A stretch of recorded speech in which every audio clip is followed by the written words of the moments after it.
La spiritualité de l'envoyé d'Allah. Le prophète, qu'Allah le bénisse et lui accorde la paix, était le plus tendre des hommes.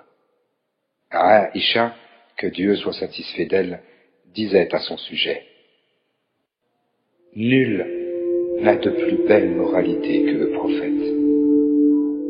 Lorsque sa famille ou sa communauté avait besoin de lui, il se rendait disponible.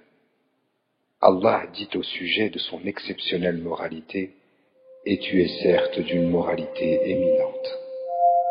Coran, sourate 68, verset 4. Durant toute sa vie, le prophète, qu'Allah le bénisse et lui accorde la paix, n'a jamais été animé par des sentiments de vengeance. Toujours il trouvait un moyen de pardonner. Notre mère, Aïcha, que Dieu soit satisfait d'elle, disait à ce propos: Jamais il ne blâmait ni se vengeait d'un mal. Il résolvait tout en empruntant la voie de la clémence et restait prudent face aux interdits. Il ne s'est jamais vengé sur quelqu'un pour son propre désir et n'a jamais eu d'attitude illégale à l'encontre d'un esclave, d'un serviteur, et par extension, il accordait même de l'importance aux droits des animaux. Hazrat Anas, que Dieu soit satisfait de lui, toujours dans cette même vision descriptive du prophète de l'univers, rapporte: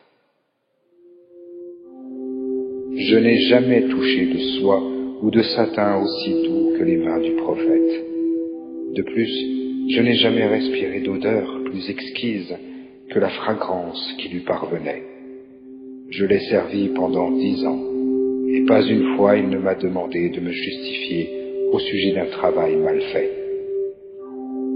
Quand il y avait un travail qui n'a pas été bien effectué, ou même pas effectué du tout, il s'adressait à moi en ces termes: Ne serait-il pas bien de faire cela?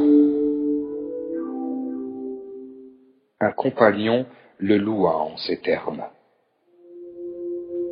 Il y a en toi 2 qualités qui plaisent à Allah, la bonne moralité et l'assiduité.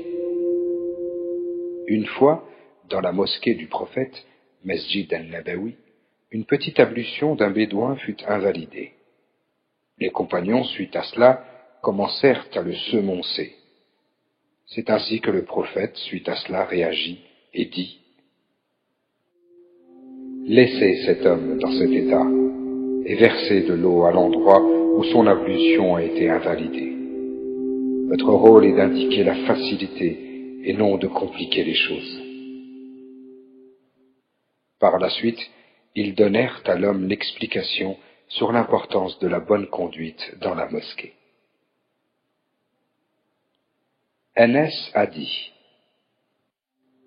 Je marchais en compagnie du prophète. Il portait sur lui un foulard fait de tissu de Najran, dont les bords étaient durs et épais. Un bédouin, voulant accomplir rapidement un ordre qu'il avait reçu de lui, tira violemment sur le foulard du prophète d'une manière inconsciente. En cette circonstance, je regardais le foulard qui avait remonté jusqu'à son cou à la suite au geste du bédouin. Ce dernier lui dit suite à cela: Hey Mohammed, ordonne que l'on m'offre aussi les biens qui appartiennent à Allah et qui se trouvent dans tes mains. Sur ces entrefaites, le messager de l'univers se tourna vers le bédouin en souriant et ordonna formellement qu'on lui fît un don.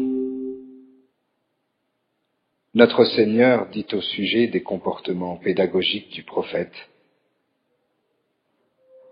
C'est par quelque miséricorde de la part d'Allah que tu, Mohammed, as été si doux envers eux.